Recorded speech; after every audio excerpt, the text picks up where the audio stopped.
Eu sou Cristina Cury, eu sou a sócia fundadora, falo para vocês aqui de Vancouver, no Canadá, e passo aqui a palavra para a Camila, nossa mediadora principal de hoje. Vamos lá. Bom, boa noite a todos, é uma alegria enorme. Muito obrigada, Iguatemi, por esse convite. Obrigada, Juscelino e Paulo, por fazerem parte desse bate-papo.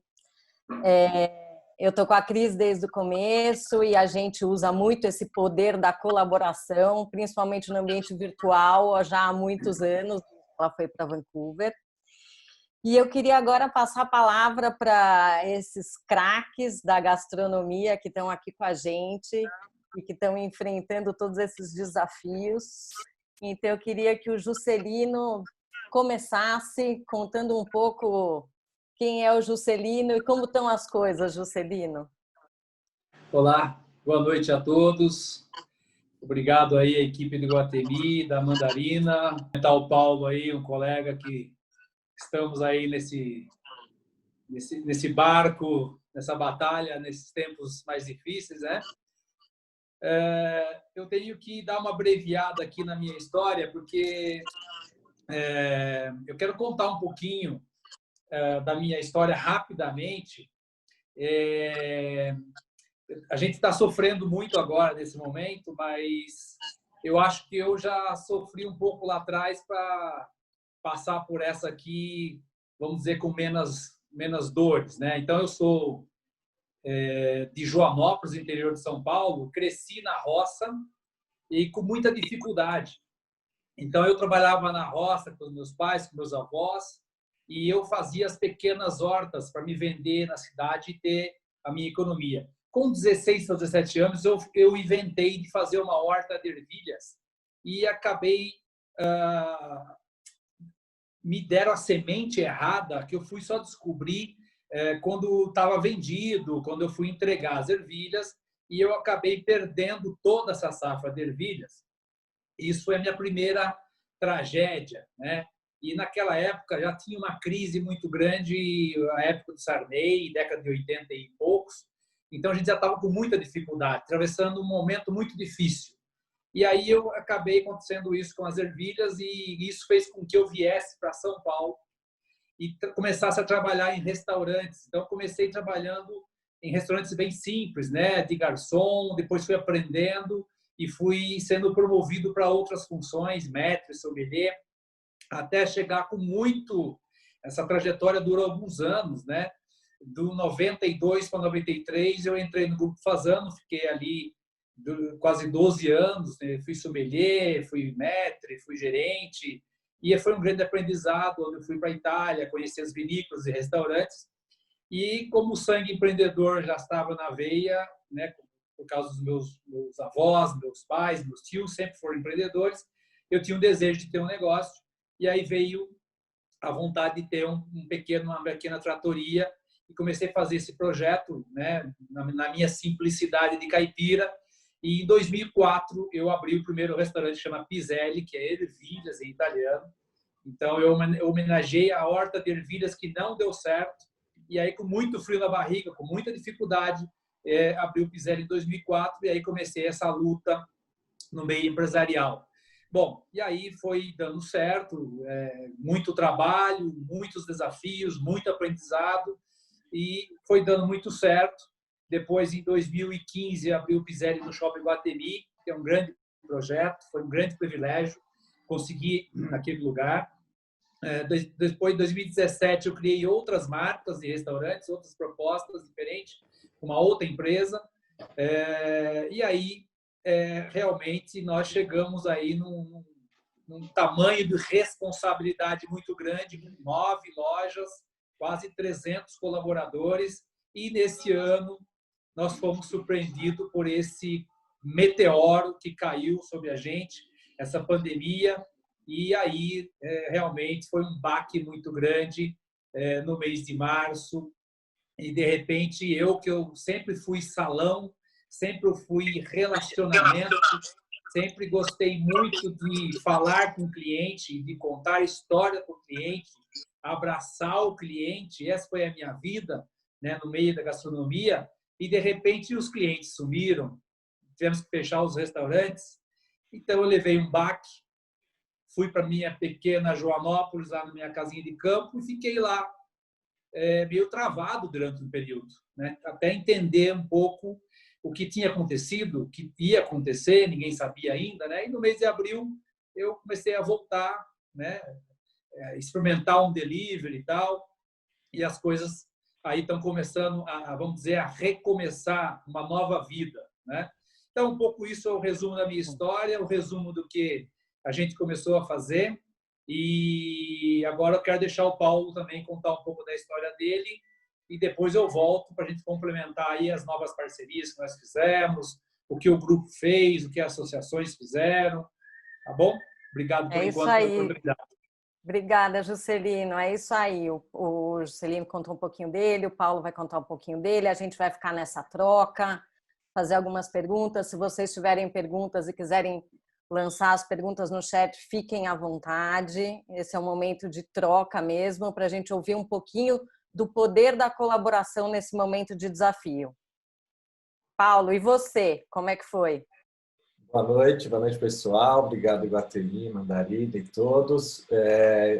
Eu sempre amei a gastronomia, sempre só pensei em comida e não vi a hora de conseguir, de alguma forma, trabalhar com esse assunto. Mas antes disso, eu acabei passando aí por um pedágio, um bom pedágio de comércio internacional, me formei em relações internacionais, trabalhei quase 10 anos em trading, morei na China 3 anos, em Angola 2 anos, depois isso pela trade. E em 2009 que surgiu o convite de 2 amigos para ser sócio investidor do Legess. Então foi uma primeira oportunidade, o pontapé inicial para entrar nessa aventura. E logo que inaugurou e que foi dando certo, eu criei aí uma força, uma coragem para fazer uma migração de carreira. Parei o trabalho, fui fazer um MBA na Espanha e antes de voltar, que estava sentindo que a empresa estava sentindo que tinha chance de uma expansão, eu acabei indo para Paris passar quase um ano estudando gastronomia e cozinha prática mesmo, para pôr um pouco essa paixão em prática e para trazer um pouco de conhecimento de causa aí para a gestão que eu ia fazer. E voltei para o Brasil em 2012 para me juntar no time então do Legess no dia a dia com os outros 2 sócios operadores e que eram um da cozinha e o salão e o que estava justamente aberto assim que havia um espaço era de um sócio para cuidar da gestão e foi aí que eu me encaixei e casou junto com essa primeira expansão que foi a loja dos Jardins em 2012 ainda.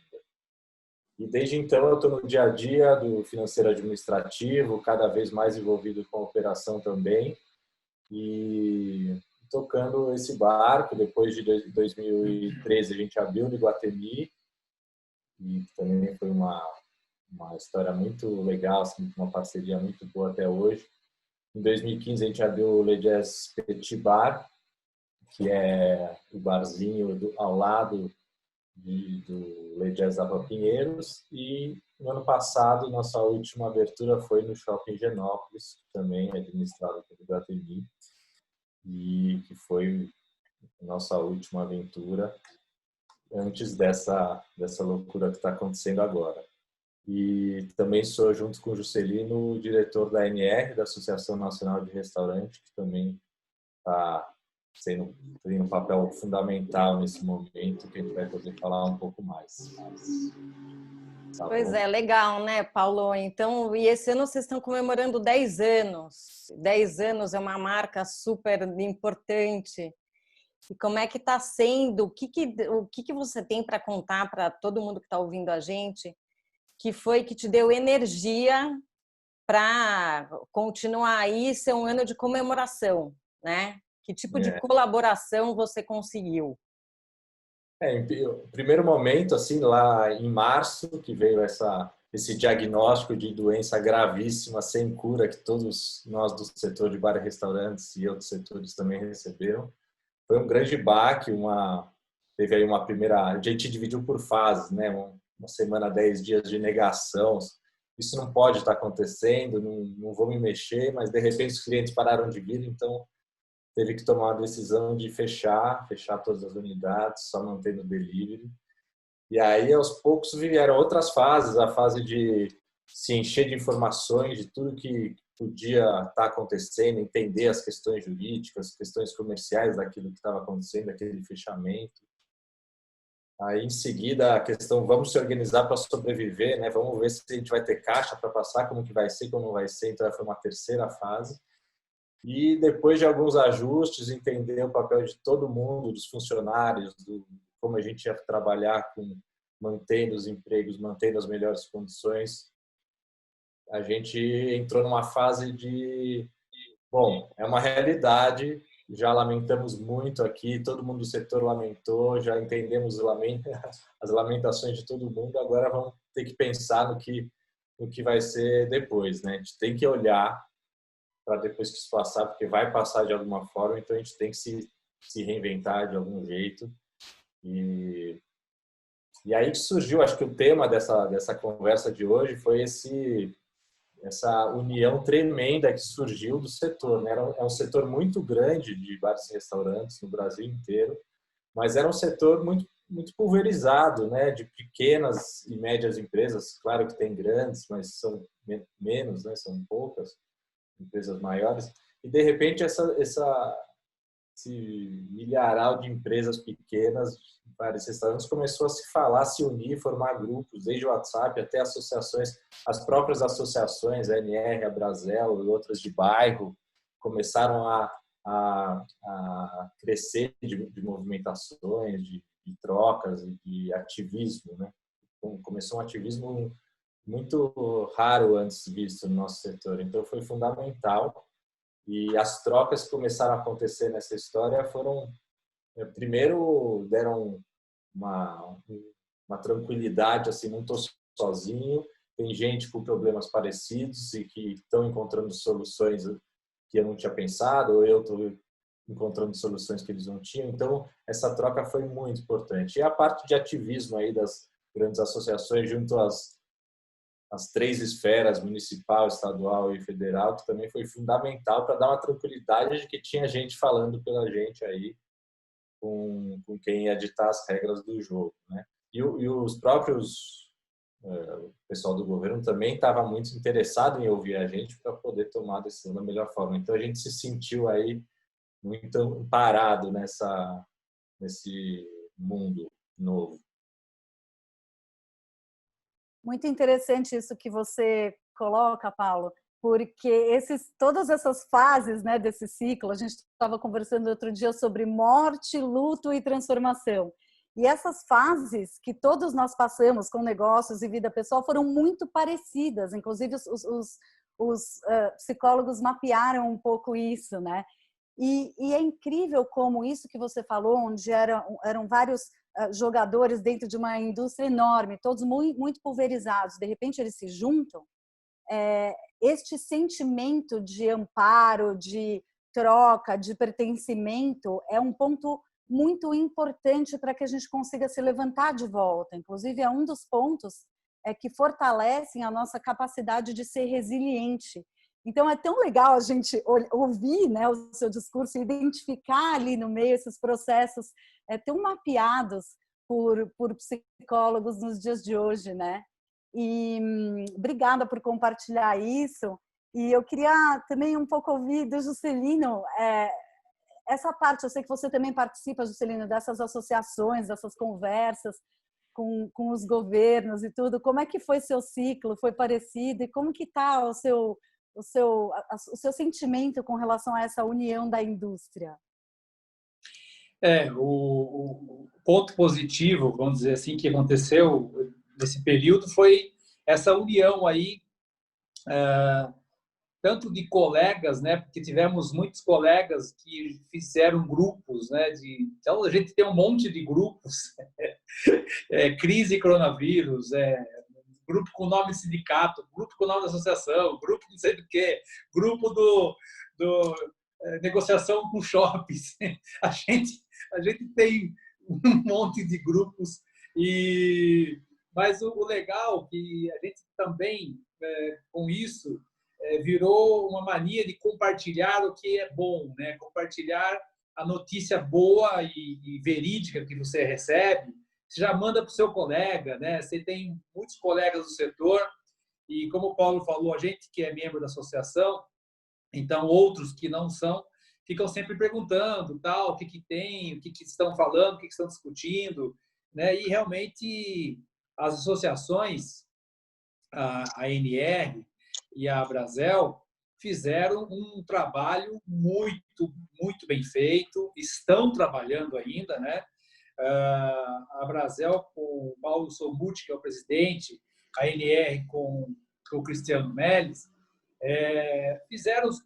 foram muitas vezes a Brasília, né? E essa ajuda que nós tivemos do governo federal, através do Ministério da Economia, ali da Previdência, a associação trabalhou muito, né? Pedindo, mostrando o tamanho do nosso setor e a dificuldade do nosso setor, que a grande maioria, ninguém, né?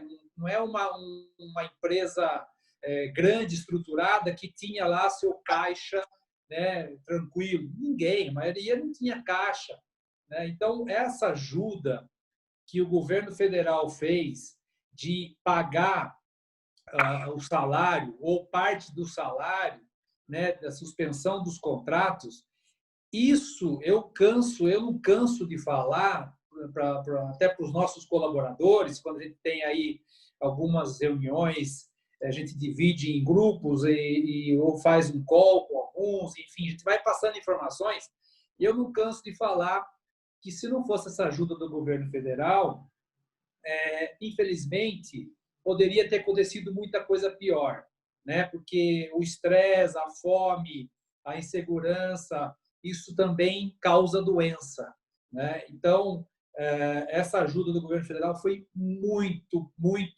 importante para o nosso setor, foi imprescindível. Acho que, com isso, muitas empresas deixou de quebrar mesmo, né? Algumas empresas conseguem voltar por causa dessa ajuda, tá? Então, eu tenho que dar essa honra aí ao Ministério da Economia, o pessoal que trabalhou, porque isso foi muito importante para nós. E a união que nós tivemos aí entre nós foi muito bacana, sim. Que bom, né, Juscelino? Então, que a gente encontra essa luz que vem do final do túnel, né? E é tão importante conseguir manter essa energia, porque vocês, em ambos os restaurantes, tanto o Paulo com o universo do Le Jazz, você com o universo do Piselli, vocês têm uma clientela muito fiel, que realmente reconhece vocês e que está lá sempre. São queridinhos que começaram e vieram para ficar. E eu queria perguntar para vocês que medidas vocês adotaram para manter essa experiência que vocês são campeoníssimos em trazer dentro dos restaurantes de vocês nesse momento virtual, né? Quais foram as medidas para manter essa clientela que ama vocês lá pertinho, mesmo que seja longe, porque está à distância de uma tela, né? Então, Paulo, eu queria que você começasse contando para a gente o que o Le Jazz fez para manter a experiência Le Jazz. Está sem microfone, A Paulinho. gente já tinha esse delivery há uns 2 anos, né? Que era uma coisa ainda muito pequena para a gente, que a gente estava testando, a gente tinha muito essa dúvida do nosso produto na casa, mas e o ambiente do restaurante? Mas a gente começou esse teste, a gente via que podia ser uma tendência e estava curioso para ver como foi. Hoje a gente está super satisfeito de já ter entrado nessa crise, nessa situação com o delivery rodando, e facilitou demais a gente poder, então, incrementar ele a partir de uma coisa que já estava acontecendo.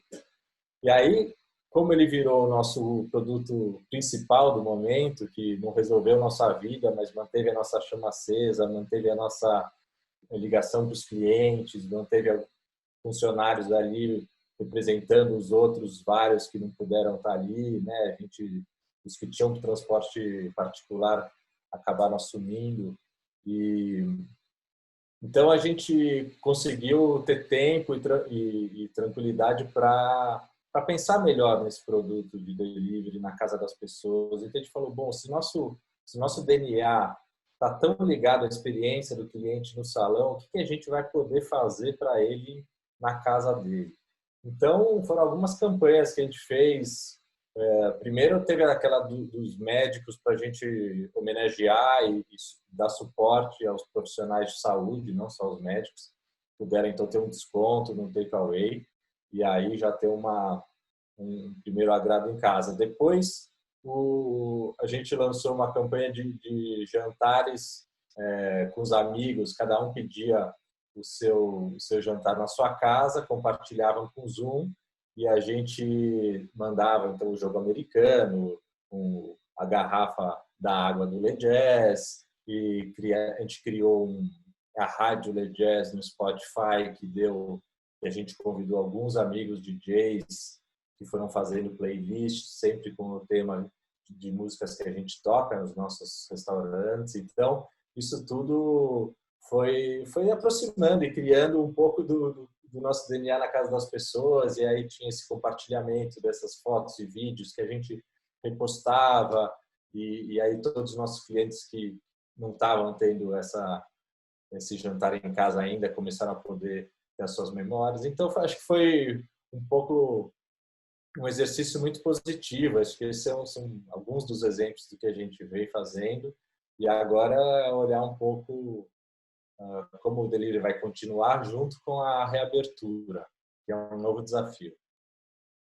Paulo, muito legal isso, porque vocês foram super criativos em realmente querer manter o espírito mesmo do restaurante dentro da casa das pessoas. Quer dizer, vai além de um delivery, é trazer aquela experiência, inclusive encorajando as pessoas a se conectarem, porque uma das grandes razões pelas quais nós vamos aos restaurantes é para encontrar os amigos, né?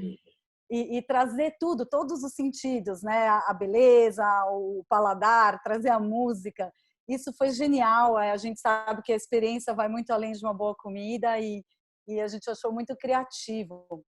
E eu acho que às vezes em momentos como esse de crise a gente aproveita para olhar para aquele projeto que sempre fica de lado, né? E dar uma caprichada naquilo. Como é que tá isso aí para vocês, Juscelino? Conta para a gente.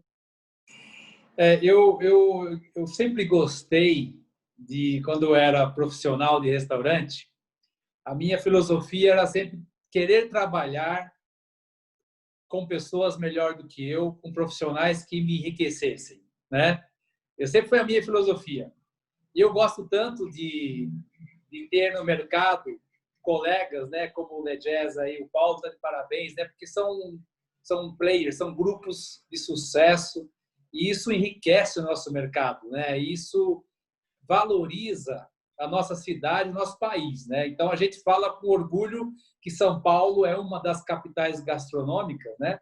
Porque tem bons operadores, bons restaurantes, bons grupos, né? Então eu fico muito emocionado assim quando vejo o Paulo falar dessas ações, essas criatividades aí, muito bacana mesmo, Paulo. Parabéns. Obrigado, legal, Celina.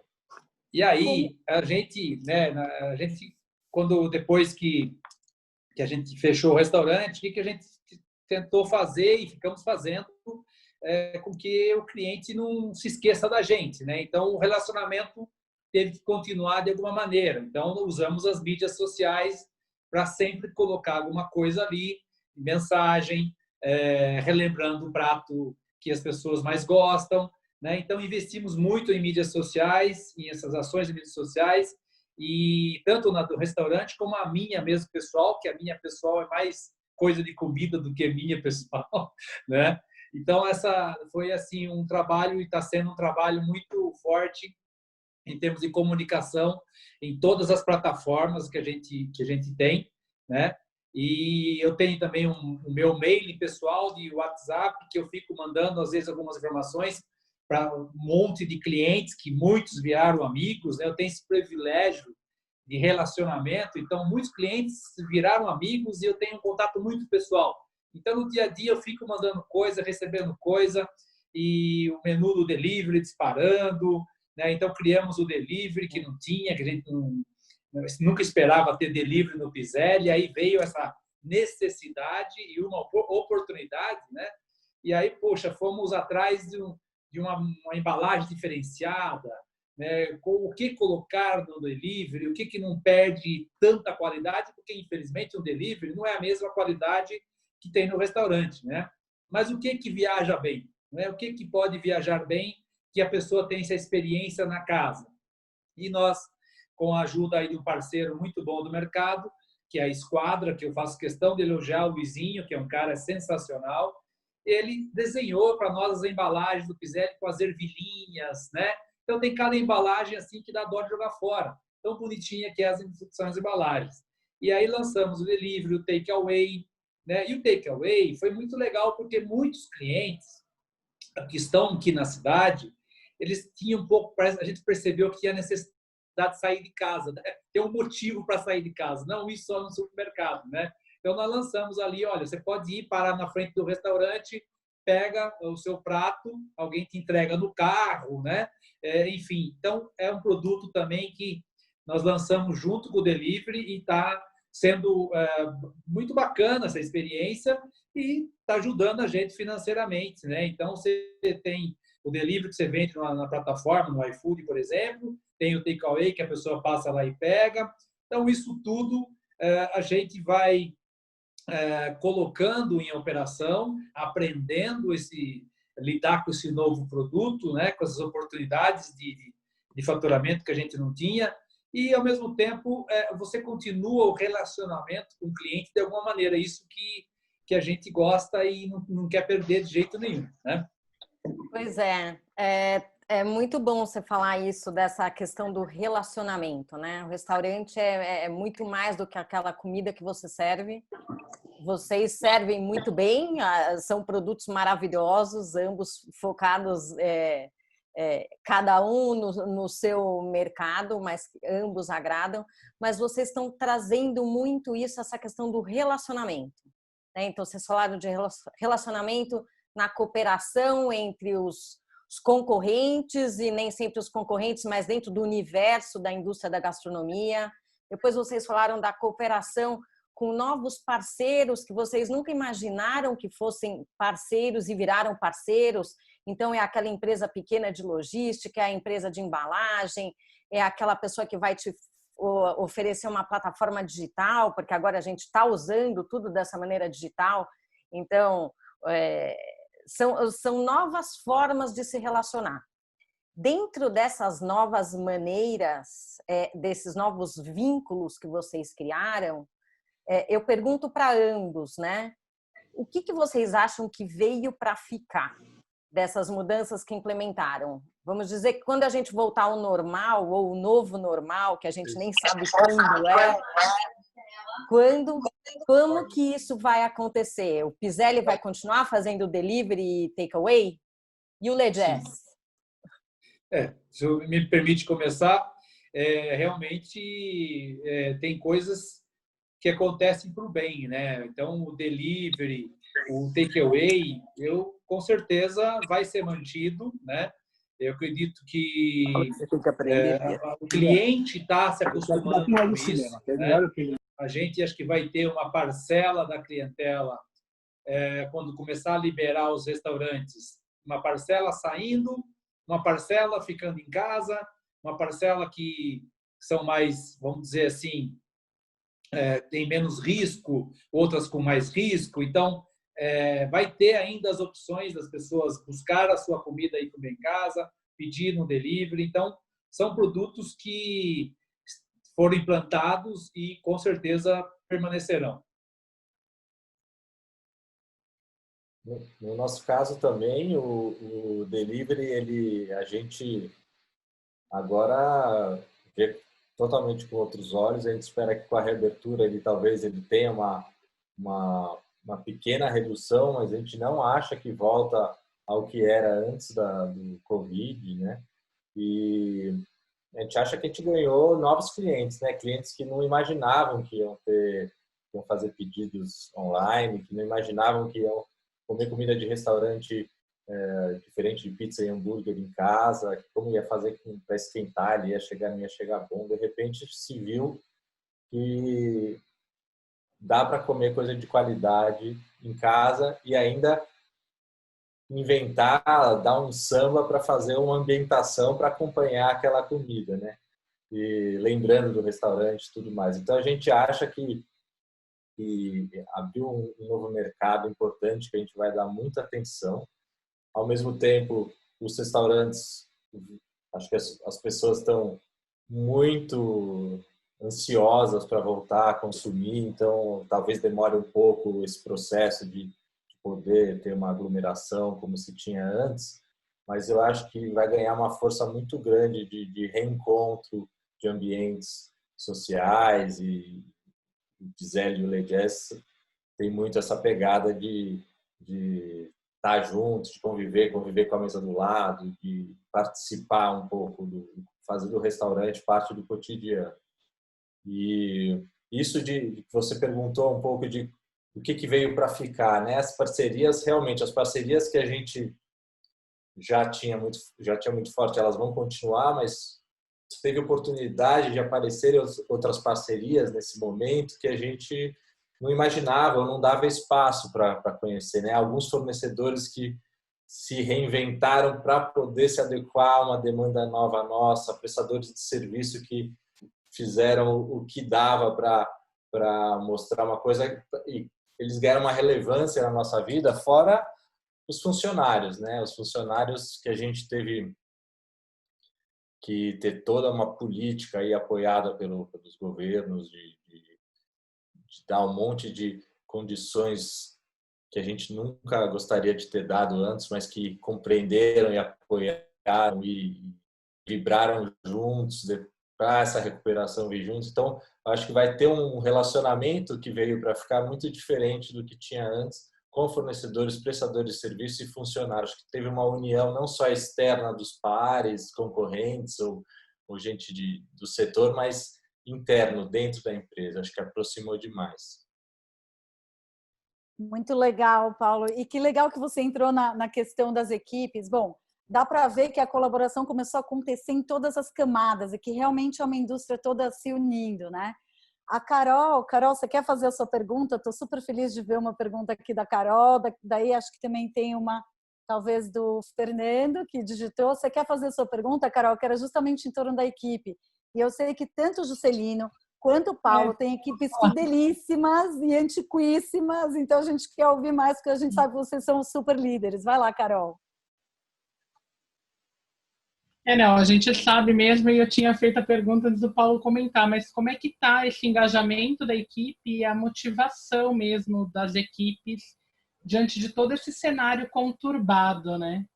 E a expectativa para a reabertura também, porque o pessoal de equipe, pelo menos eu moro em Campinas, é interior de São Paulo, e é muito diferente o mercado de Campinas para São Paulo, e a gente sente uma ansiedade muito grande aqui. Como é que está São Paulo e como é que estão as equipes de vocês? Então, no Le Jazz, a gente são quase 200 funcionários e acho que foi um baque para todo e qualquer funcionário, não teve calmaria e tranquilidade para ninguém. Mas eu acho que desde o começo teve uma relação de muita transparência, né, entre a gestão e toda a equipe. Então, acho que qualquer dúvida, qualquer ansiedade do que estava acontecendo externamente, fora da empresa e o que a empresa estava pensando, mesmo que a gente não tivesse muita certeza, a gente se preocupava em passar isso o mais rápido possível para dar um pouco de chão, da pessoa poder se apoiar, mesmo que tivesse muitas incertezas, saber que a empresa estava indo para caminhos e tal. Então, como a gente na gestão estava se munindo de diversas informações de todos os lados, às vezes informações controversas, a gente tentava pegar esse bolo e passar para eles de uma forma, está acontecendo isso, as possibilidades são aquelas, e tudo mais. Teve uma grande ansiedade antes de vir a medida provisória do governo, né, a 936, lá no comecinho de abril, mas eles estavam entendendo que devia acontecer, e a gente acreditava e passava para eles que ia vir essa ajuda, que o Juscelino já comentou, e quando ela veio, pelo menos mostrou que o governo estava pensando pontualmente nos funcionários, nos empregos e também na sobrevivência das empresas com essa medida. Então, a maioria dos funcionários acabaram, quem estava totalmente fechado como a gente, tiveram suspensões do contrato de trabalho, que agora terminou, então estão com reduzido, a maior parte está com seu contrato reduzido e tudo mais. E então teve, com muita transparência, muita troca e sinais de subsídios vindo, deu uma tranquilidade. Agora, a questão de volta, de reabertura, é a pergunta do bilhão. A gente está desde março. Em março já se falava que ia reabrir em 15 dias, né? E aí depois o negócio era muito mais sério. E até hoje tem essa incerteza e agora tem uma expectativa de que sexta-feira o governo de São Paulo vai anunciar que a cidade de São Paulo vai mudar de faixa, de amarelo, e aí vai poder abrir as varandas. Então, alguns vão poder já começar, vão querer e poder abrir já em breve. Tem alguns que vão, mesmo assim, vão preferir esperar um pouco, porque a gente ainda está num pico muito grande e tem receio de salões ainda continuarem sem clientes, porque os clientes podem não ir. Então, tem um mixed feelings aí de todo mundo, que acho que está todo mundo querendo ver o que vai acontecer e abrir uma casa, quem tiver mais para ver como vai ser e tudo mais. Então, vai ser um processo lento, mas as coisas estão... a gente está sentindo que tem pessoas sérias entendendo o que está acontecendo para a gente poder tomar uma decisão mais sólida em breve. Legal, Paulo. E você, Juscelino, como é que estão as equipes? O que você fez para manter a equipe engajada, tendo vontade de trabalhar no mesmo dessa mudança completa de cenário e de rotina, né? Porque antes eles estavam acostumados a ver um salão cheio, receber uma caixinha gorda, e agora tudo mudou. Como é que foi? Como é que estão os teus funcionários? Todo mundo levou um baque, né? E todo mundo ficou muito assustado no início. E realmente o que pegou bastante é o pessoal do salão, né? Que sempre foi acostumado a ganhar o salário mais a gorjeta. Com isso, né? Tinha uma boa remuneração e teve que agora enfrentar uma realidade de ganhar menos, né? Fomos explicando, né, incansavelmente aí, passando os comunicados, tal, e o que a gente tentou passar sempre, e acho que conseguimos passar, é que a gente estava fazendo sempre muito esforço para manter o emprego, porque o que nós percebemos é que o pessoal, no primeiro momento, todo mundo ficou com medo de ficar desempregado, né? De não ter nada para sustentar a sua família, pagar suas contas, né? E fomos dando essa tranquilidade, né? Com o governo ajudando, fomos passando um pouco essa tranquilidade. Nós fizemos bastante ações aí com o RH, até de orientação, como eles poderiam renegociar alguns financiamentos que eles tinham, né? Um compra uma moto, compra um carro, estava financiado, para cada um ir até o seu banco e renegociar. Então, não demos esse suporte. E alguns até que, se tivesse problema com locação, para também falar com o proprietário. Então, começamos a dar suporte para eles e, com isso, eles foram ficando mais tranquilos, né? Fizemos a redução e uma pequena parte do pessoal, em escala de revezamento, também vem trabalhar no delivery. Com isso, né, lógico, aquelas pessoas mais idosas, que têm risco, a gente não colocou para trabalhar, né? Ficou mantido em casa, tal, respeitamos, né? mas os outros que estavam querendo, estavam dispostos, entrou nessa escala para vir fazer um delivery. Com isso, até, vamos dizer, matar um pouco a saudade, né, de trabalhar. Então, isso foi amenizando um pouco as coisas e o pessoal está muito assim, lógico, né? Teve uns que desapareceram, e teve casos, né, que pessoas foram embora, pediu a conta, não sei, algumas pessoas realmente dão uma pirada, né? Mas a grande maioria nós sentimos que entenderam, compreenderam, são companheiros, né? Estão do nosso lado, estão torcendo para que as coisas voltem ao normal, que a gente já retome daqui a pouco, abre os restaurantes, né? A gente sempre faz videozinhos para eles, falar, olha, vamos... Porque tem metres, tem relacionamento muito com algum cliente, tem cliente que é fã de algum maître, de algum gerente, então a gente cria ali uma comunicação para ele mandar para o seu cliente, olha, estamos com saudade, mas já estamos de volta.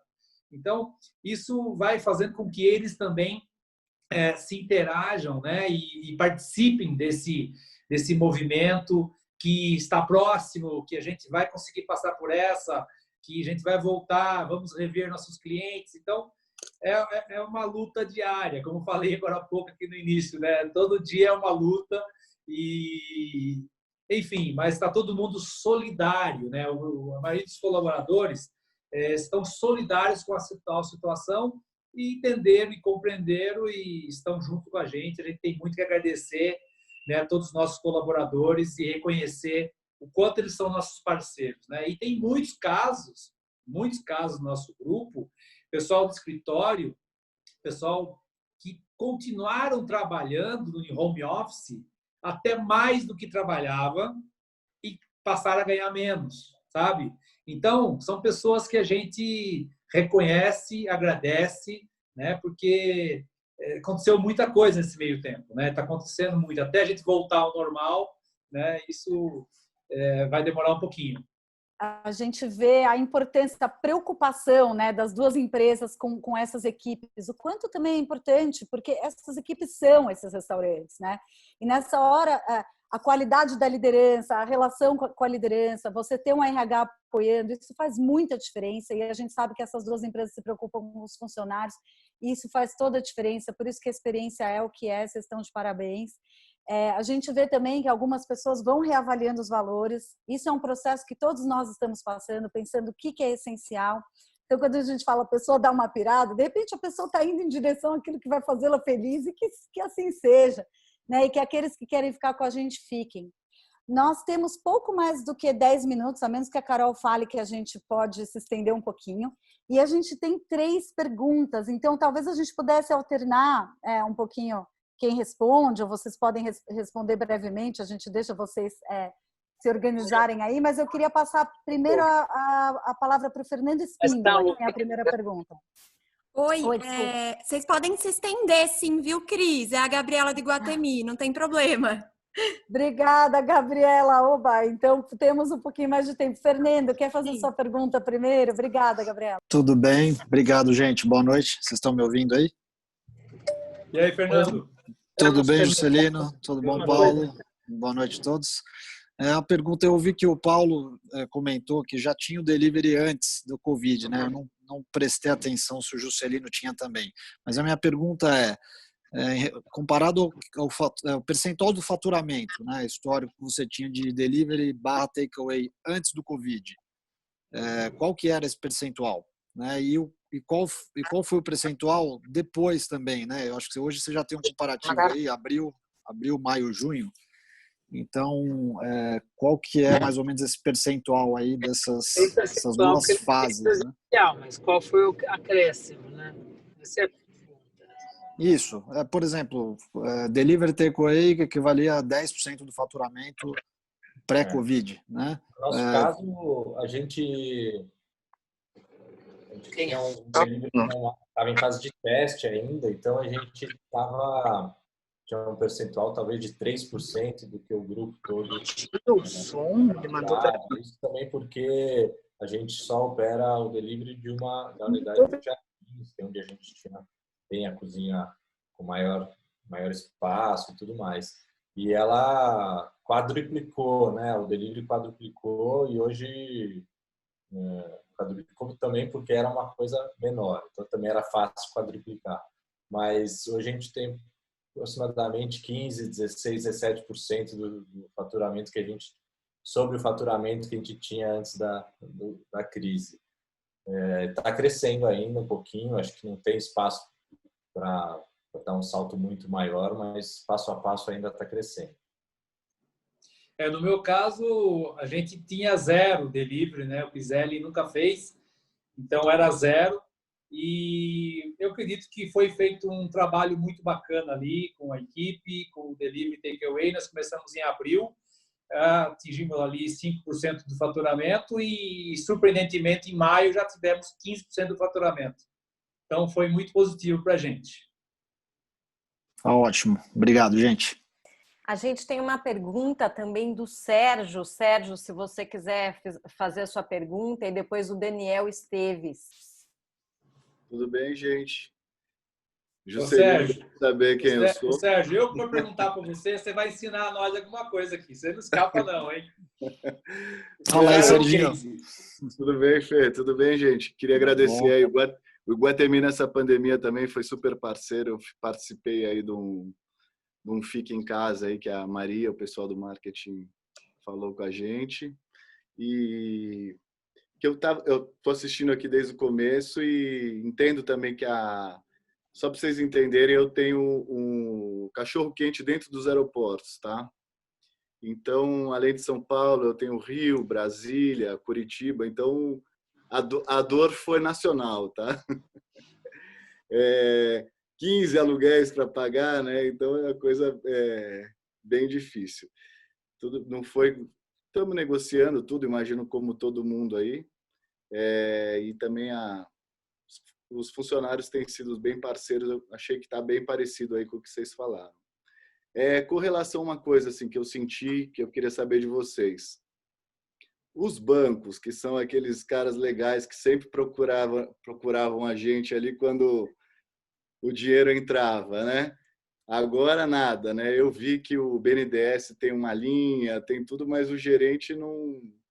Com vocês, como é que está isso daí? E o que vocês estão vendo?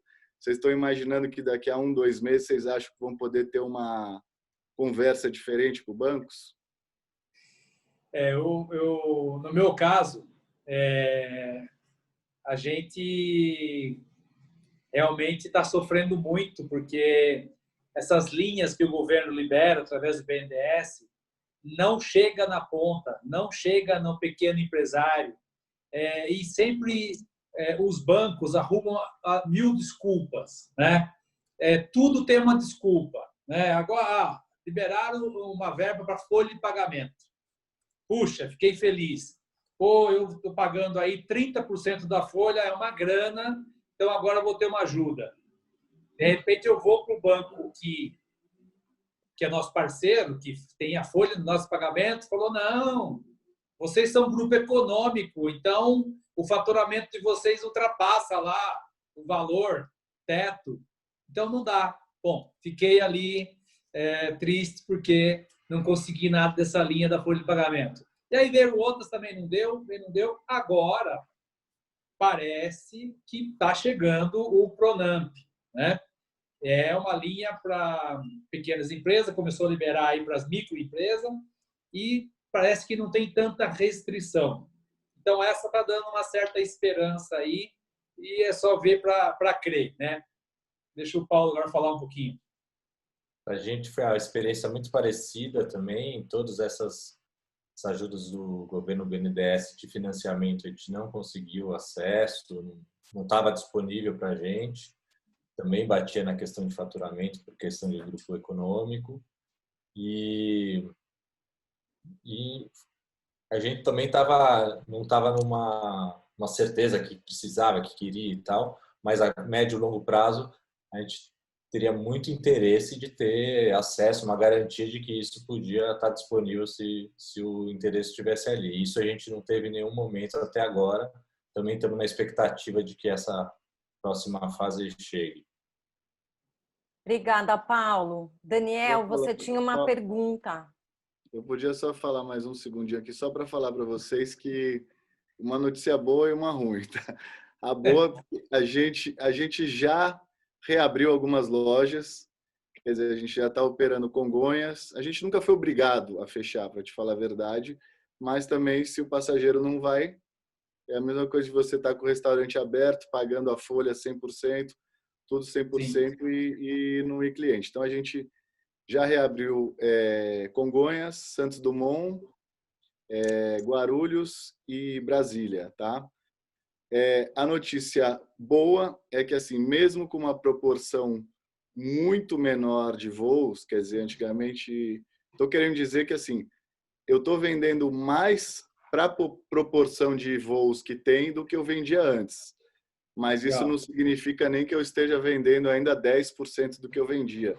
Mas se multiplicassem os voos pelo meu faturamento como era antes, estaria maior. Então, significa que vai voltar, né? As pessoas estão com vontade, né, de consumir aí, de viajar, de ir para o restaurante. Então, mas o começo é difícil realmente você... Eu tenho um aplicativo onde eu acompanho você olhar e falar, cadê esse pessoal, né? Sérgio, muito legal ouvir você falando isso, né? Porque a gente tem que acreditar, com certeza. Tá todo mundo junto, todo mundo quer o melhor, quer que isso passe rápido.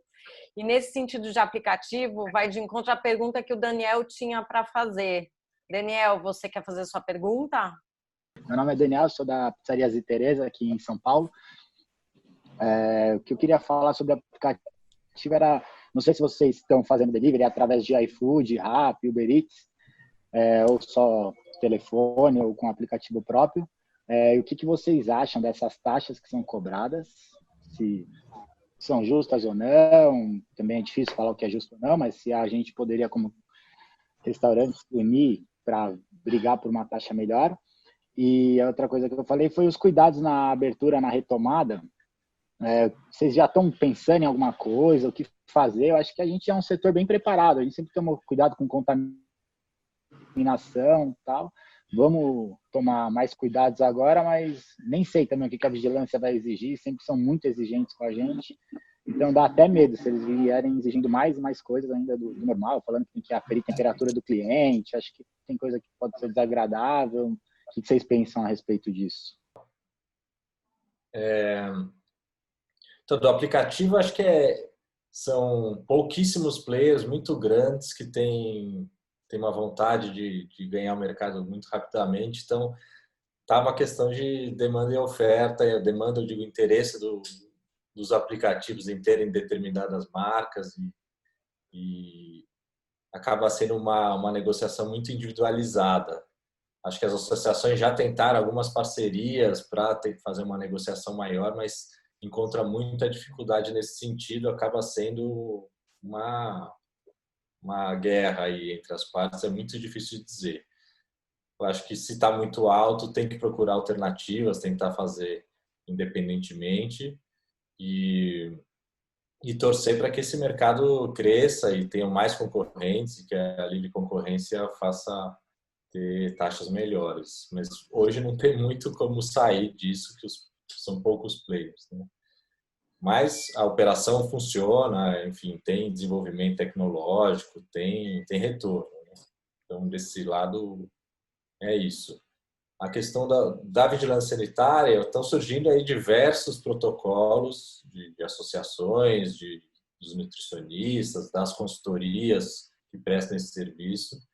E, bom, se tem alguma coisa que a gente está com tempo de fazer hoje é prestar atenção nisso. Então, do nosso lado, no Le Jazz, a gente gasta muito tempo pensando em cada detalhezinho de tudo isso que está acontecendo, usando os exemplos de países lá fora que já estão um pouco na nossa frente, trazendo para cá, implementando e trazendo consultoria também para ter certeza de que o que a gente está pensando está sendo validado por especialistas.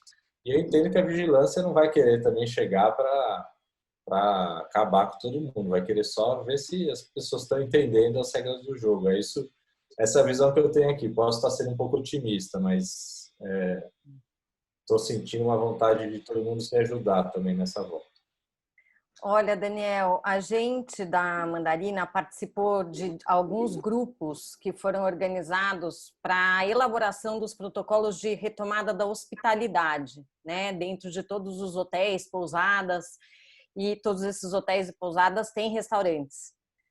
E o que acontece dentro desses protocolos, que foram grupos da indústria hoteleira, junto com associações, junto com o governo, junto com o Ministério do Turismo, de que existem diversas, são regras, mas mais do que as regras são as recomendações. Então, é tudo muito pautado nas premissas que foram estipuladas pelo governo de distanciamento social, de higiene profunda, de comunicação, de monitoramento do estado de saúde das pessoas, mas as regras, realmente, como você falou, as da vigilância sanitária quanto ao universo da gastronomia, de bares, restaurantes, ela já é bastante severa. Então, não é que mudou, tá? Eu acho que isso vai estar mais evidente na cabeça dos funcionários e dos proprietários, porque realmente é uma necessidade agora. A gente está sentindo na pele todos os efeitos de que podem ainda aumentar a propagação desse vírus. Agora, todas as outras questões de que eles colocam, putz, agora a gente vai aumentar o distanciamento das mesas, a gente vai começar com com a volta, com menos ocupação nos restaurantes. Isso são recomendações, são regras, e tem diversos desdobramentos disso, de que dependendo da sua vontade, daquilo que você quer que o seu cliente veja para se sentir seguro, para voltar ao seu estabelecimento, você adote ou não. Tá? Então, só trazendo um pouquinho de tudo que aconteceu nesse universo. E a Cris pode complementar. Eu queria agregar só um pouquinho, porque aqui no Canadá a gente já está voltando há algum tempo, né? E eu tinha pensado muito nisso, porque eu trabalho muito essa parte comportamental do serviço, né? Junto aos nossos clientes. Vocês já devem ter percebido que essa é a minha paixão. Então, eu acho assim, tudo que a gente entregar com naturalidade e tentando manter a experiência do nosso restaurante, o DNA daquela marca, tudo que a gente conseguir fazer com naturalidade vai ser mais naturalmente aceito pelo cliente também. Então, se a gente parar para pensar, anos atrás não se pedia um cartão de crédito no check-in de um hotel. Imagina quando decidiram que agora tinha que estabelecer crédito no check-in. Todo mundo deve ter falado, nossa, mas como? Vai parecer que eu estou desconfiando. Que desagradável ter que pedir o cartão de crédito. Hoje em dia as pessoas já chegam com o cartão. Oi, estou fazendo check-in. Então, as coisas, elas transicionam para uma nova realidade, assim como 1000 outras coisas, se vocês pararem para pensar. Então, eu acredito que a pergunta é, como você pode manter a experiência do seu restaurante e entregar ao mesmo tempo ao cliente essa certeza de que tudo está sendo cuidado, né? Então, desde que reabriu aqui, a gente adora jantar fora e a gente já foi a alguns estabelecimentos. E tudo bem, eles estão um pouco mais vazios, não é tão gostoso como antes era, aquele aconchego, mas alguns estão fazendo as coisas com muita naturalidade e, assim, já logo na entrada falando, olha, o nosso menu, a gente está acessando por QR Code, tudo bem para a senhora, tal, não sei o quê. Antes de sentar, eles já avisam, tudo bem, olha, está aqui, o QR Code vai estar na sua mesa, a senhora vai acessar o menu pelo celular. Então, são pequenas coisas que eles vão fazendo, só que é do mesmo jeito que eles te dão bom dia, boa tarde, boa noite, né? Que eles te dizem que eles estão preparando a sua mesa, agora eles falam, olha, a sua mesa já vagou, nós só estamos sanitizando, já vamos sentar a senhora. Então, é infiltrar tudo isso dentro dos seus protocolos de forma que você entregue esse serviço maravilhoso, né? E é isso que eu queria agregar, mas acho que eu queria ouvir também o Juscelino a esse respeito, de uma coisa tão importante, né? Muito bom, Cris, seus comentários aí, muito legal. E realmente é isso, né? Porque quando você já tem um estilo de serviço, já tem um modus de serviço que você sempre entregou, você já tem a confiança do cliente, né? Então, agora é manter essa confiança do cliente que a gente está já está adequado, vamos dizer assim, para essa nova realidade, né? Que os protocolos estão aí praticamente prontos, né? Nós pegamos aí vários protocolos e fizemos o nosso protocolo. E, enfim, é aquela coisa da redução de espaço, né? Alternar ali a mesa. Eu tenho falado com colegas, né, de outros países, até que já estão na frente da gente, e já passaram, e já reabriram, né? Então a gente pega as dicas, né? Não, olha, o cardápio realmente agora, ou você tem aí uma folha plastificada e higieniza toda hora e chega junto ali com o cliente com os seus talheres, tudo higienizado, né? Ou tem o QR Code também, que nós vamos implantar isso aí também, que é uma boa ideia. Então, assim, essa realidade que a gente vai enfrentar agora de novo atendimento ou um atendimento diferenciado, realmente tem que ser natural, tem que ser uma coisa prazerosa, tem que ser uma coisa legal, né? Não adianta pintar aí que tem problema aqui ou ali, não adianta. A gente vai ter que passar essa tranquilidade para o cliente, passar profissionalismo, segurança, confiabilidade, de uma maneira gostosa, uma maneira leve, uma maneira simpática, uma maneira descontraída, né? Então, eu falei com um amigo de Floripa semana passada, né, o Alisson, que tem vários restaurantes lá, o Rosso, Artusi, e ele estava muito feliz porque ele voltou, acho que já no mês de abril lá, né, e cumprindo os protocolos todos, com todos os cuidados, e foi surpreendido muito positivamente. Ele contava que ia voltar faturando 20% do que ele faturava. Ele voltou faturando 40%. Né? No mês de maio agora já foi para 50%. Ele estava muito, muito empolgado e, infelizmente, essa semana a Florianópolis começou a fechar uma parte do período. Né? Então, ele estava triste de novo porque o prefeito decretou o fechamento do jantar. Então, só poderia trabalhar o almoço. Mas, enfim, isso é uma coisa típica de lá. Então, a gente está aí conversando com todos os colegas de vários lugares, né? Converso com colegas na Itália, nos Estados Unidos, a Rebe Arthur do Fogo de Chão dos Estados Unidos, conversei com uma colega lá que trabalha lá. Então, sim, a gente está se cercando e acho que daqui a pouco está todo mundo, como a Cris falou, naturalidade, frequentando, sentando e dando tudo certo. E o negócio é conseguir passar esse espírito para a equipe, né? Então, mas é isso, com jeito a gente sempre consegue tocar ali o core da equipe, a atitude e trazer essa naturalidade. Desculpa, Camila, passo para você. Não, e é justamente isso, né? Você deu mais um exemplo de colaboração. A colaboração está surgindo internacionalmente, né? Essa troca que vem de experiências. A gente aqui, eu troco com a Cris todo dia. Gente, ela no Canadá, eu aqui no Brasil. Isso já faz parte da nossa rotina. Vocês têm amigos que têm experiências, países que já estão mais à frente, então, por que não ouvi-los e depois passar para trocar entre vocês? Então, gente, foi uma delícia essa conversa, a gente já está chegando ao final, né? Já passamos até do tempo, porque acho que muita gente tem interesse em saber como vai ser, como é que é essa volta desse ambiente gostoso que a gente tem nos restaurantes, nos bares, de encontrar os amigos, de ter realmente uma experiência e não só encher a barriga e matar a fome, a gente quer muito mais do que isso.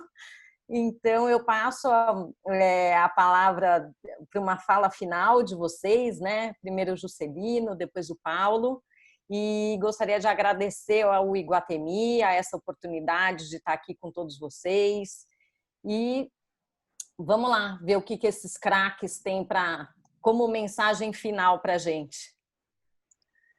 Bom, eu sou sempre muito otimista, né? Eu sempre acreditei que tudo vai dar certo e tenho muita fé em Deus, que tudo vai passar e a gente vai superar mais essa, né? Já passei por vários perrengues aí na vida e esse é mais um, né? Então, vamos acreditar que vai que daqui a pouco está tudo recomeçando e as coisas vão se encaixando e teremos um ano aí atípico, né? Um ano que vai ficar marcado na história, mas com certeza a gente está aprendendo muito, com toda a dificuldade, com toda a luta, a gente aprende mais, né? Então a gente vai chegar nesse final de ano, comemorar o Natal, final de ano aí, e a gente vai falar, puxa, como aprendemos esse ano, né? Então acho que a gente tem que sempre estar se informando, né? O Daniel aí da Ziteresa, né? Participe da associação, se informe lá na ANR, tem muita informação, entra no site, então a gente tem que se unir mesmo, tem que correr atrás das informações e que vai dar tudo certo. Muito obrigado a todos aí pela participação. Bom, a gente está com essa expectativa ansiosa aí de reabertura, mas sem dúvida concordo com o Juscelino que está sendo uma experiência, apesar de muito angustiante, de dar uma atenção para cada detalhe que às vezes na correria do dia a dia a gente acaba passando por cima ou delegando e tal. Então, eu acho que todo mundo aí, não só do nosso setor, mas já que estamos falando de vários restaurantes, a gente está talvez voltando agora com um conhecimento de causa ainda mais profundo da nossa área. E a gente espera que isso volte com muita alegria.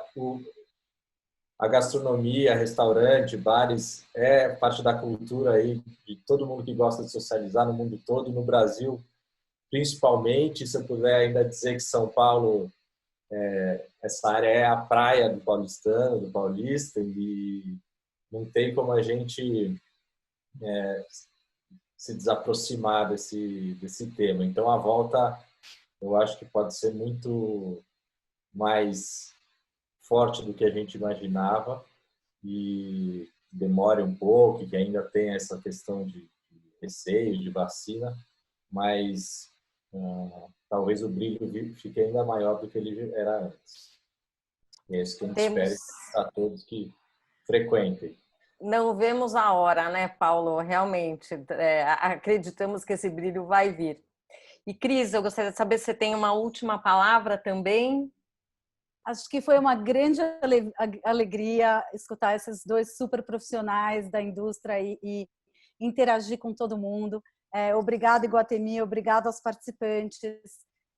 A gente sabe que é em momentos de crise que a gente descobre as nossas maiores forças. Se a gente parar para pensar onde que a gente cresceu na vida, via de regra, teve alguma dorzinha que fez a gente perceber que a gente era mais forte do que parecia. Né? E unido a essa dor, a gente perceber que todos estão levantando de mãos dadas. Olha como é grande essa rede dessa indústria, né? Que permeia não somente os restauradores, mas suas equipes, as famílias, os amigos, os clientes, os inquilinos, nesse caso, o shopping. Quer dizer, é uma rede enorme, fornecedores, parceiros, que todos juntos estão formando o que o Paulo descreveu outro dia de uma maneira tão legal, que é uma teia que está ficando tão robusta e tão bacana, que é isso que vai fazer o barco, vai se tornar um barco que vai fazer a gente flutuar e passar por esse pequeno maremoto, né? Então, a colaboração é a chave de tudo. Obrigada a vocês e obrigada, Camila, por uma super mediação. Passo agora para você encerrar. Foi um prazer estar aqui. Oi, Cami. Até antes de você falar, quem está falando é a Gabriela do Iguatemi. Eu gostaria de agradecer a presença de todos que estiveram aqui com a gente, tiveram aí um tempinho do dia, tiraram um tempinho do dia para estar com a gente. Foi muito rica a experiência, essa troca. Agradecer a Camila, a Cris, o Paulo, o Juscelino, a Ju Barbeiro, que reuniu aí todo o pessoal.